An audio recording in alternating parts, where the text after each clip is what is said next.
John ബോളിനെ ഞാൻ പരിചയപ്പെടുന്നത് മഹാരാജാസ് കോളേജിൽ വെച്ചാണ്. അതൊരു വലിയ പരിചയമായിരുന്നോ എന്ന് ചോദിച്ചാൽ എന്ന് പറയാൻ കഴിയുകയില്ല. കാരണം ജോൺ ബോൾ എന്നേക്കാൾ ജൂനിയറായിരുന്നു. പേരിൻ്റെ സാമ്യം കൊണ്ട് അദ്ദേഹം എൻ്റെ സഹോദരനാണ് എന്ന് പലരും കരുതിയിട്ടുണ്ടായിരുന്നു. അപ്പോൾ മഹാരാജാസ് കോളേജിൽ നിന്ന് എക്കണോമിക്സിൽ MA പാസ്സായതിന് ശേഷം ഞങ്ങളുടെ അതും ആ ജംഗ്ഷനിൽ തന്നെയാണ് കാനറ ബാങ്ക്. ജോൺ ബോളിന് കാനറ ബാങ്കിൽ ഉദ്യോഗം കിട്ടുന്നു, ഉദ്യോഗസ്ഥനാവുന്നു. തമാശ ആയിട്ട് ആണെങ്കിൽ പോലും അന്ന് സന്ധ്യയ്ക്ക് ഞങ്ങളവിടെ ഇങ്ങനെ ചായ കുടിച്ചിരിക്കുമ്പോൾ ജോൺ ബോൾ കണക്ക് കൂട്ടി പറഞ്ഞത്, ഇത്ര കൊല്ലത്തെ സർവീസ് ഉണ്ട്, ആ കൊല്ലം സർവീസ് പൂർത്തിയാക്കുമ്പോൾ എനിക്ക് ഇത്ര രൂപ കിട്ടും.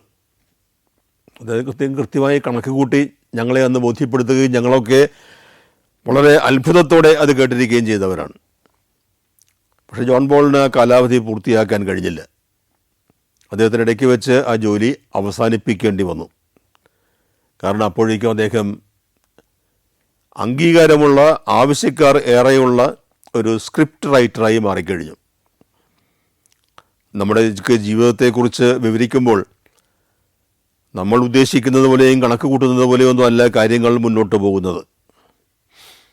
എപ്പോഴും പറയുമല്ലോ, ഒരു സ്ഥിരോത്സാഹം വേണം, ഉറച്ചു നിൽക്കണം എന്നൊക്കെ എപ്പോഴും പറയാറില്ലേ. ഞാൻ സ്കൂളിൽ പഠിക്കുമ്പോൾ സെയിൻറ്റ് ആൽബർട്ട്സ് ഹൈസ്കൂൾ, അവിടെ ഒരു വൈദികൻ ആയിരുന്നു ഞങ്ങളുടെ ഇംഗ്ലീഷ് അധ്യാപകൻ. അദ്ദേഹം ഒരു ദിവസം ക്ലാസ്സിൽ ഞങ്ങൾക്കൊരു വിഷയം തന്നിട്ട് ഒരു ഉപന്യാസം എഴുതാൻ പറഞ്ഞു ഇംഗ്ലീഷിൽ. A rolling stone gathers no moss അതായിരുന്നു വിഷയം. അതിൻ്റെ അർത്ഥം എന്താണെന്ന് ഏതാണ്ടൊക്കെ ഞങ്ങൾക്ക് മനസ്സിലായി. വെള്ളത്തിൽ ഒഴുകി നടക്കുന്ന കല്ലിന് പായൽ പിടിക്കില്ല എന്നാണെന്ന് മനസ്സിലായി. ഈ അധ്യാപകൻ കാര്യങ്ങൾ നേരത്തെ വിശദീകരിച്ച് തന്നിട്ടുള്ളതുകൊണ്ട് ആമുഖ വിശദീകരണത്തിൽ നിന്ന് അതൊരു നല്ല സ്വഭാവമല്ല എന്ന പാഠമാണ് ഞങ്ങൾക്ക് കിട്ടിയത്. പക്ഷേ ഞാൻ മാത്രമാണ് എന്തിന് ഒഴുക്കില്ലാത്ത വെള്ളത്തിൽ കിടന്ന് പായൽ പിടിക്കണം, ഒഴുകുന്ന വെള്ളത്തിൽ കിടന്ന് എപ്പോഴും നമ്മുടെ ശോഭ വർദ്ധിപ്പിക്കുകയല്ലേ വേണ്ടത് എന്ന രീതിയിൽ വ്യത്യസ്തമായ ആംഗിളിൽ ഒരു എസ്സേ എഴുതി കൊടുത്തു. അത് ആ അധ്യാപകൻ അംഗീകരിച്ചതുമില്ല. എന്ന് പറഞ്ഞതുപോലെയാണ് ജോൺ ബോളിൻ്റെ ജീവിതം. അദ്ദേഹം വളരെ കൃത്യതയോടെ കണക്ക് കൂട്ടി തൻ്റെ ജീവിതത്തെ മുന്നോട്ട് കൊണ്ടുപോകാൻ ശ്രമിച്ചപ്പോൾ അദ്ദേഹത്തിൻ്റെ അതല്ലാത്ത കാരണങ്ങളാൽ അത് സാധിക്കാതെ വരുന്നു. കാരണം അദ്ദേഹത്തിൻ്റെ നിയോഗം അത് മറ്റൊരു വഴിക്കായിരുന്നു. ആ വഴിക്ക് അദ്ദേഹം ശ്രദ്ധേയമായ സംഭാവനകൾ നൽകുകയും ചെയ്തിട്ടുണ്ട്. അപ്പോൾ അങ്ങനെ പലതരത്തിലുള്ള ആളുകളുടെ, കല്ലൂർ ഡെന്നീസ് അന്ന് ഒരു പ്രസ്സിൽ ജോലി ചെയ്യായിരുന്നു. അദ്ദേഹവും വൈകുന്നേരം ഈ കവലയിൽ വരും. കല്ലൂർ ഡെന്നീസും മറ്റൊരു രീതിയിൽ. ഒരുപക്ഷെ മലയാള സിനിമാ വ്യവസായത്തെ ഇത്രമാത്രം സമ്പുഷ്ടമാക്കുകയും ശാക്തീകരിക്കുകയും ചെയ്ത മറ്റൊരു സ്ക്രിപ്റ്റ് റൈറ്റർ ഉണ്ടാവില്ല. സാധാരണക്കാരനായ ഒരു മനുഷ്യനാണ് ഡെന്നീസ്. അദ്ദേഹമാണ് വലിയ വലിയ നടന്മാരെ സൃഷ്ടിക്കുകയും മമ്മൂട്ടി ഒക്കെ ഉൾപ്പെടെ, ബേബി ശാലിനിയെ പോലെയുള്ള ആ കുട്ടിയെ കൊണ്ടുവന്ന് അത്ഭുതങ്ങൾ കാണിക്കുകയും അതൊക്കെ നമ്മുടെ സിനിമയുടെ ശക്തി സ്രോതസ്സുകളായി മാറ്റിയെടുക്കുകയും ഒക്കെ ചെയ്തത് ഡെന്നീസാണ്. ഞാനിപ്പോൾ ഞങ്ങളുടെ MG റോഡ് കവലയും സിനിമയുമായുള്ള ബന്ധത്തെക്കുറിച്ച് പറഞ്ഞു. അതുമായിട്ടൊന്നും ഒരു പരസ്പരം ഒരു ബന്ധമില്ലെങ്കിലും ഒരു വലിയ സിനിമയുമായി ബന്ധപ്പെട്ട മഹാസംഭവം നടന്നത് ആ കവലയിലെ ഒഴിഞ്ഞുകിടന്ന ഒരു മൈതാനത്താണ്. മലയാള സിനിമയുടെ രജത ജൂബിലി ആഘോഷം നടന്നത് അവിടെ ഒരു ഒഴിഞ്ഞ സ്ഥലത്തായിരുന്നു. അവിടെ പന്തൽ കെട്ടി ആണ് ആഘോഷം നടത്തിയത്. ഞാനന്ന് തൊട്ടപ്പുറത്ത് കേരള ടൈംസ് എന്ന പത്രത്തിൽ ജോലി ചെയ്തിരുന്ന കാലമായതുകൊണ്ട് ആ സംഭവങ്ങൾ റിപ്പോർട്ട് ചെയ്യാൻ പോയി. എനിക്ക് നല്ല ഓർമ്മ ഇപ്പോഴുമുണ്ട്. അത് മഹാസംഭവം എന്ന് പറഞ്ഞത് മലയാള സിനിമയുടെ രജത ജൂബിലി ആഘോഷമായിരുന്നു. ഇപ്പോൾ കാലഗണനയിൽ ചില പ്രശ്നങ്ങൾ ഇപ്പോൾ ഉണ്ടായിട്ടുണ്ട്. കാരണം JC ഡാനിയലിൻ്റെ സിനിമ കൂടി നമ്മൾ കണക്കിൽപ്പെടുത്തി വരുമ്പോൾ വർഷഗണനയിൽ ചില വ്യത്യാസങ്ങൾ വന്നിട്ടുണ്ട്. എങ്കിലും അന്ന് നമ്മൾ രജത ജൂബിലിയാണ് അന്നവിടെ ആഘോഷിച്ചത്.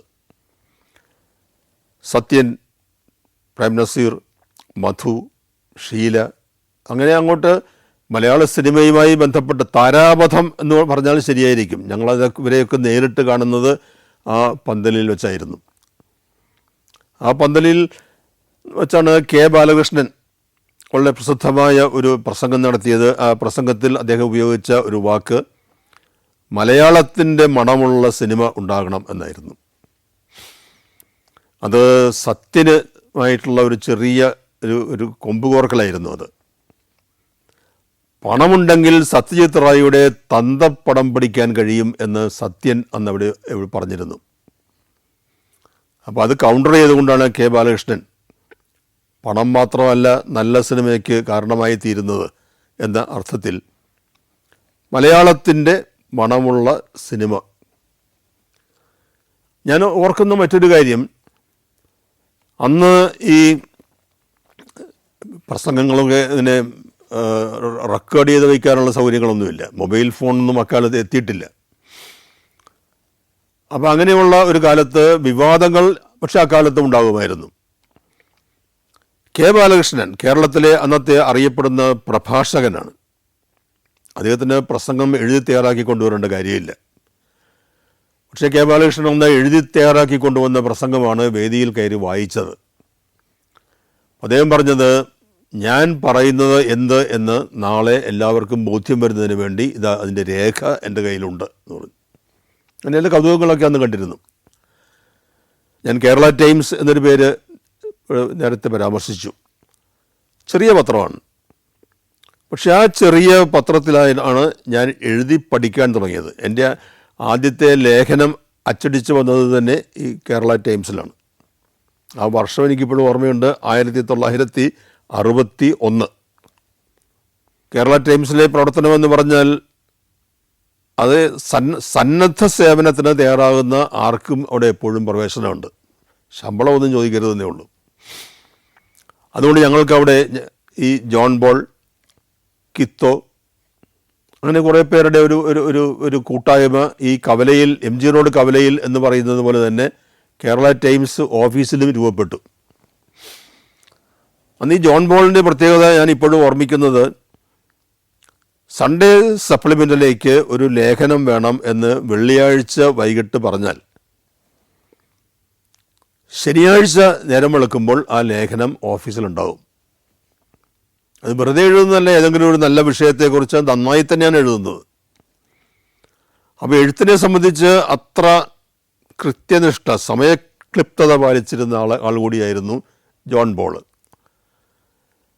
പല നല്ല പത്രപ്രവർത്തകരുമായും പരിചയപ്പെടുന്നതിന് ഒക്കെയുള്ള അവസരം ഈ കേരള ടൈംസിലെ ഹ്രസ്വമായ ആ കാലത്ത് ഞങ്ങൾക്കുണ്ടായിട്ടുണ്ട്. അവരൊക്കെ എറണാകുളവുമായൊക്കെ ബന്ധപ്പെട്ട് പ്രവർത്തിച്ചവരുമാണ്. ഇപ്പോൾ ഞങ്ങൾക്ക് അക്കാലത്ത് ഞങ്ങൾ ഒരു സീനിയർ ജേർണലിസ്റ്റ് ഉണ്ടായിരുന്നത് നൈനാൻ എന്നാണ് എൻ്റെ പേര്.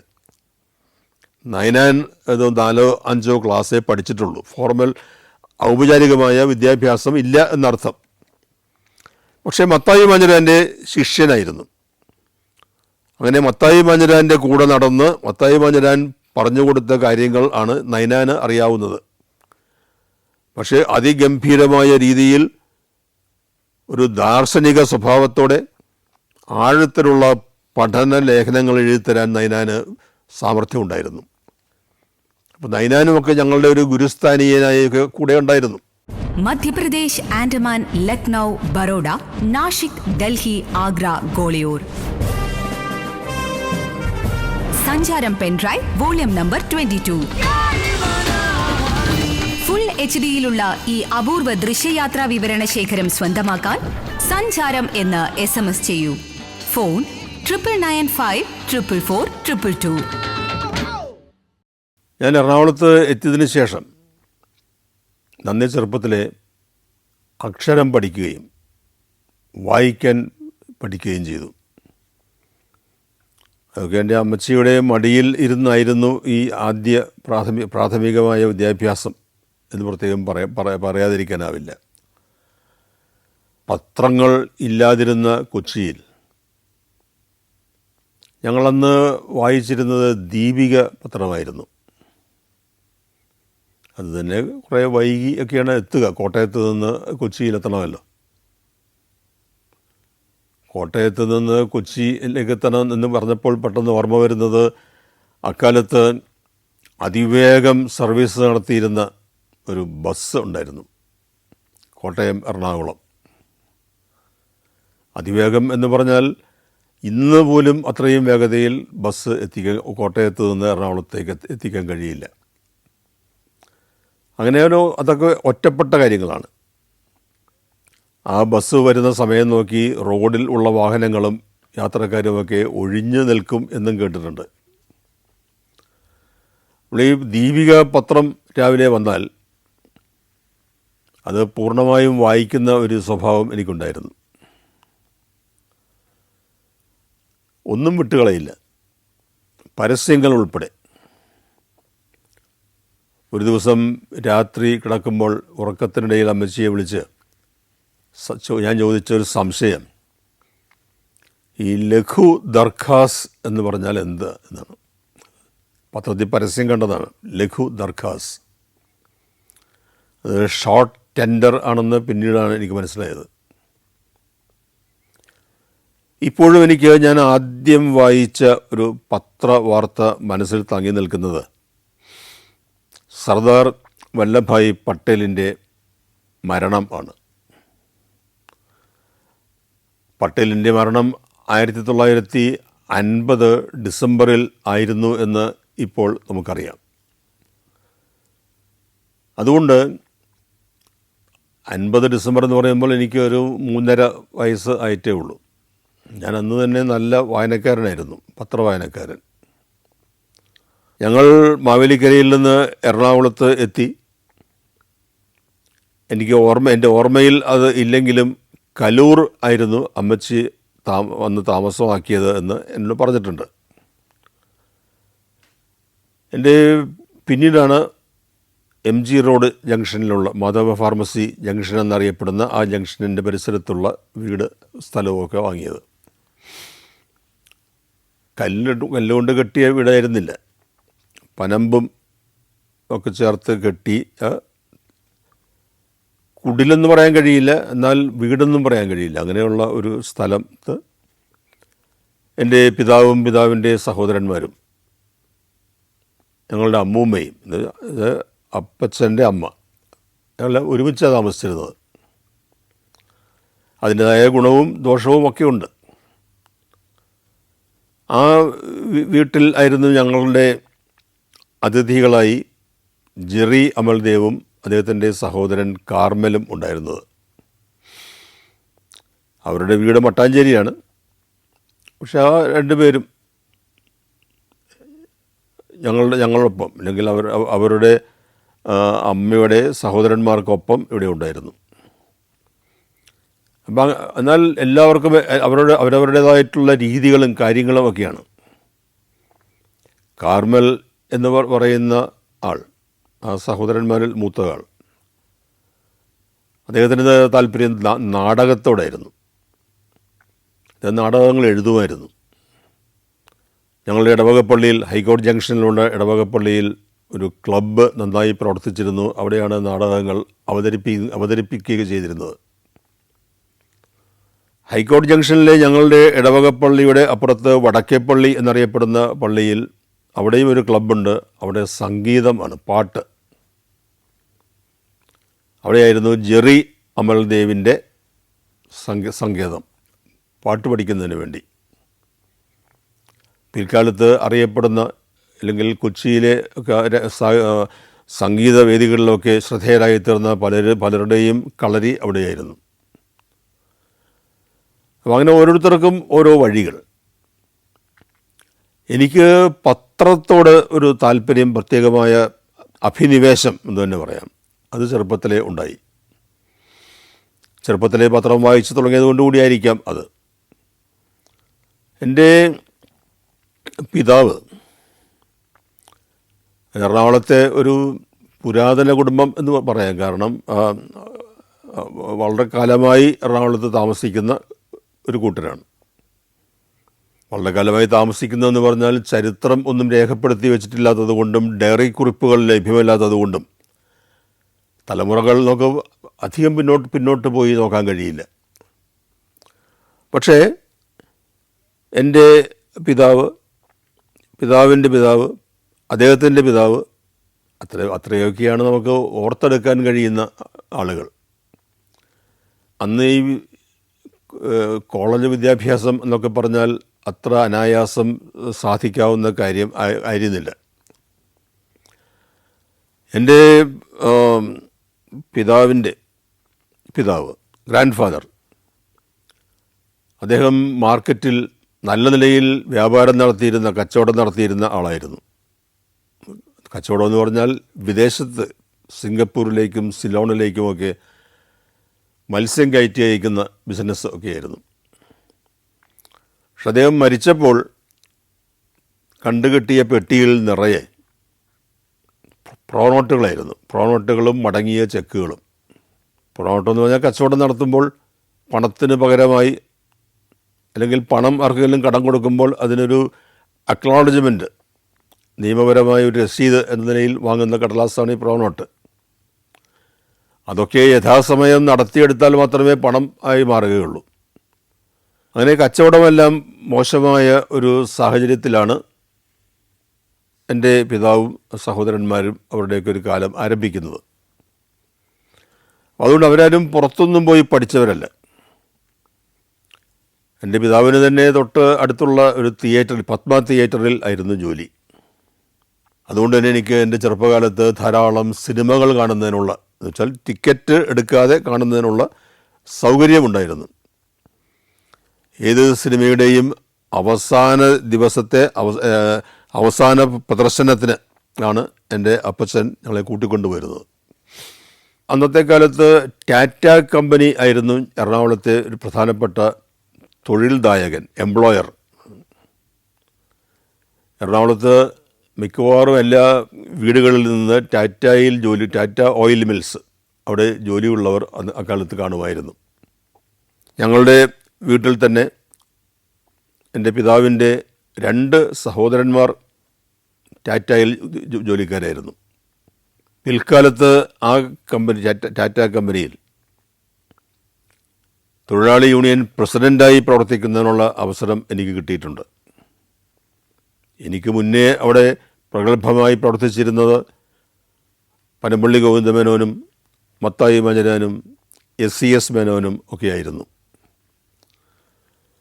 അപ്പോൾ ഞങ്ങളുടെ കുടുംബ പശ്ചാത്തലം എന്ന് പറയുമ്പോൾ ഒരു ശരാശരി ലെവലിൽ അങ്ങനെ ജീവിച്ചു പോകുന്ന ഒരു അവസ്ഥയായിരുന്നു. അന്ന് ഞങ്ങളുടെ വീട്ടിൽ ഏറ്റവും മൂത്ത ആളായി ഞാനുണ്ട്. ഞങ്ങൾ മൊത്തം 8 പേരാണ്. 4 സഹോദരന്മാരും 4 സഹോദരിമാരും. പിന്നെ എൻ്റെ അമ്മച്ചിയെ സംബന്ധിച്ച് നല്ല ഫൈനാൻഷ്യൽ മാനേജ്മെൻറ്റ് ഉള്ള സ്ത്രീയായിരുന്നു. അതുകൊണ്ട് ചിട്ടി ചേർന്നും മറ്റ് കാര്യങ്ങളൊക്കെ സ്വരുക്കൂട്ടിയും അത്യാവശ്യം വേണ്ടുന്ന കാര്യങ്ങളൊക്കെ സാധിക്കും. അപ്പോൾ ഞങ്ങൾ പ്രത്യേകമായൊരു സ്ഥലം അതിനടുത്ത് തന്നെ വാങ്ങി അങ്ങോട്ട് താമസം മാറ്റി. അവിടെയും എൻ്റെ പിതാവിന് ഒരു കച്ചവട സ്ഥാപനം ഉണ്ടായിരുന്നു. അത് ഈ ഓല, മുള, വിറക് തുടങ്ങിയ കാര്യങ്ങളൊക്കെ വിൽക്കുന്ന. പക്ഷേ ആ ബിസിനസ് ഒന്നും നന്നായി പോയില്ല. എൻ്റെ പിതാവിൻ്റെ തിയേറ്ററിലെ ജോലി രാത്രിയിലാണ്. രാത്രി എന്ന് പറയുമ്പോൾ സെക്കൻഡ് ഷോ ആരംഭിച്ചാൽ അവർക്ക് പോരാ. അപ്പോൾ അതുകൊണ്ട് പകൽ സമയം ഒഴിവാണ്. ആ പകൽ സമയത്താണ് ഈ കച്ചവടത്തിലും മറ്റുമൊക്കെ ഏർപ്പെട്ടിരുന്നത്. പക്ഷെ എൻ്റെ പിതാവിന് കച്ചവടം വിജയകരമായി നടത്തിക്കൊണ്ടു പോകാനുള്ള പ്രാപ്തി ഇല്ലായിരുന്നു. അത് എൻ്റെ ഗ്രാൻഡ് ഫാദറിനും ഇല്ലായിരുന്നു എന്ന് അദ്ദേഹത്തിൻ്റെ മരണാനന്തരം കണ്ടുപിടിക്കപ്പെട്ടു. കാരണം കിട്ടേണ്ടിയിരുന്ന പണം ചോദിച്ചു വാങ്ങാൻ കഴിയാതെ രേഖകളൊക്കെ കാലഹരണപ്പെട്ടു പോയ അവസ്ഥ. ഇനി അത്യപൂർവമായി ഒരു കോടതി വിധി സമ്പാദിച്ചാൽ തന്നെ അത് ജപ്തിയിലൂടെ നടപ്പാക്കി എടുക്കുന്നതിനുള്ള വൈമുഖ്യം അത് വേറൊരു വശത്ത്. ആ വീട്ടുകാരുടെ പ്രയാസങ്ങളും സങ്കടവും ഒക്കെ കാണുമ്പോൾ അത് വേണ്ട എന്ന് കരുതി പോരും. മാവേലിക്കരയിൽ എൻ്റെ അമ്മച്ചിയുടെ പിതാവിൻ്റെ സ്വഭാവവും അതുതന്നെയായിരുന്നു. അപ്പോൾ 2 ഗ്രാൻഡ് ഫാദേഴ്സും അത്തരത്തിൽ ഉദാരമായ സമീപനം സ്വീകരിച്ചിരുന്ന ആളുകളാണ്, കടക്കാരോട് പോലും. അതൊക്കെ കുറേയൊക്കെ എനിക്കും കിട്ടിയിട്ടുണ്ട് എന്നാണ് ഞാൻ വിചാരിക്കുന്നത്. അപ്പോൾ അങ്ങനെയുള്ള ഒരു അവസ്ഥയിൽ ദാരിദ്ര്യം എന്ന് പറയാൻ കഴിയില്ലെങ്കിലും ഏതാണ്ട് അതിൻ്റെ ഒരു അടുത്തുകൂടിയൊക്കെയുള്ള ഒരു യാത്ര ആയിരുന്നു. 1956 ഞാൻ ഈ വർഷങ്ങളൊക്കെ ഓർത്തു പറയുന്നത് എനിക്ക് ഈ ലോക സംഭവങ്ങളെ അടിസ്ഥാനമാക്കിയാണ് ഞാൻ ഓർമ്മ പുതുക്കുന്നത് അല്ലെങ്കിൽ സ്ഥിരീകരിക്കുന്നത്. അന്ന് സെയിൻറ്റ് ആൽബർട്ട്സ് സ്കൂളിൽ ഞാൻ പഠിക്കുമ്പോൾ ഞങ്ങളുടെ ഓപ്പോസിറ്റ് റോഡിന് എതിർവശത്ത് സെയിൻറ്റ് ആൽബർട്ട്സ് കോളേജിലെ വിദ്യാർത്ഥികൾ പഠിപ്പ് മുടക്കി പ്രകടനത്തിന് ഇറങ്ങിയിരിക്കുന്നു. അപ്പം എന്താണ് കാര്യം എന്ന് അന്വേഷിച്ചപ്പോൾ മുദ്രാവാക്യത്തിൽ നിന്ന് ഞാൻ മനസ്സിലാക്കിയത് ഹംഗറിയിൽ സോവിയറ്റ് യൂണിയൻ്റെ അധിനിവേശം, സോവിയറ്റ് ടാങ്കുകൾ ഹംഗറിയിൽ പ്രവേശിച്ചതിന് ഉള്ള പ്രതിഷേധമാണ് ആ വിദ്യാർത്ഥികൾ നടത്തുന്നത്. അപ്പോൾ ഒരു കൗതുകത്തിന് ഞാനും അവർക്കൊപ്പം ഈ ജാഥയിൽ ചേർന്ന് നടന്നു. അങ്ങനെയാണ് ഈ ഒരു രാഷ്ട്രീയ പ്രതിഷേധ ജാഥ എന്താണ്, മുദ്രാവാക്യം എന്താണ് എന്നൊക്കെ ഞാൻ മനസ്സിലാക്കുന്നത്. അതിനപ്പുറത്ത് ഇന്നത്തെ പോലെ എല്ലാ ദിവസവും പ്രതിഷേധം, എല്ലാ ദിവസവും മുദ്രാവാക്യം, അങ്ങനെയുള്ള ഏർപ്പാടൊന്നും അന്നില്ലായിരുന്നു. അപ്പോൾ അന്ന് ഞങ്ങളുടെ ആ പ്രദേശത്ത് ഇവർക്ക് കട അടപ്പിക്കണം ഈ വിദ്യാർത്ഥികൾക്ക്. അങ്ങനെ അടയ്ക്കുന്നതിന് അധികം കടകളൊന്നും ഇവിടെയില്ല. അപ്പോൾ എൻ്റെ പിതാവിൻ്റെ ഈ കച്ചവട സ്ഥാപനത്തിലും വന്ന് അത് അടപ്പിച്ച ഒരു കാര്യം ഞാൻ ഓർക്കുന്നുണ്ട്. അന്ന് മാവേലിക്കരയിൽ അമ്മച്ചി ഉപയോഗിച്ചിരുന്ന ഒരു ഹാർമോണിയം ഉണ്ടായിരുന്നു, ചെറിയ ഹാർമോണിയം. ആ ഹാർമോണിയവും കൂടെ കൊണ്ടുവന്നിരുന്നു. പക്ഷെ അമ്മച്ചി അങ്ങനെ ഹാർമോണിയം വായിക്കുന്നതൊന്നും ഞാൻ കേട്ടിട്ടില്ല. ഞങ്ങളെ ആരും ഹാർമോണിയം വായിക്കാൻ പഠിപ്പിച്ചിട്ടുമില്ല. ആ ഹാർമോണിയത്തിൽ ആദ്യമായി വിരൽ സ്പർശിച്ച വ്യക്തി എൻ്റെ ഓർമ്മയിൽ, അറിവിലും, ഇത് ജെറി അമൽദേവാണ്.